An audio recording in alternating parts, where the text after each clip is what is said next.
আজকে সকালে ঘুম থেকে উঠে দেখি বাহিরে অনেক মেঘ জমে রয়েছে আকাশে। মনে হয় বৃষ্টি পড়েছিল।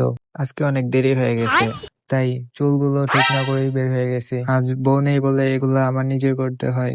যদি বউ থাকতো তাহলে সব সেই করে দিত। হঠাৎ সামনে চেয়ে দেখি দুটো এলিয়েন। কিছুক্ষণের মধ্যে চলে আসলাম অফিসে। অফিস থেকে মোবাইলটা নিয়ে চলে আসলাম সাইটে। সাইটে আসার পর সিঁড়ি বেয়ে হাঁটতে হাঁটতে চলে আসলাম উপরে। উপরে এসে অনেকক্ষণ ঘোরাঘুরি করলাম। এদিক ওদিকে চেয়ে দেখলাম কেউ নেই, রুম পুরোটাই ফাঁকা। আমি আরো মনে করছিলাম সবাই আমার আগেই চলে এসেছে, আমি মনে হয় বেশি লেট করে ফেলেছি। তাই কাউকে না পেয়ে চলে আসলাম নিজে নিজে কাজ করার জন্য। তাই নিজে নিজে এদিক ওদিকে সবকিছু ভালো করে দেখতেছি কোথায় কি আছে। তারপর নিজে নিজেই কাজ শুরু করে দিলাম। কিছুক্ষণ কাজ করার পর আর ভালো লাগতেছিল না, তাই চলে আসলাম ছাদে।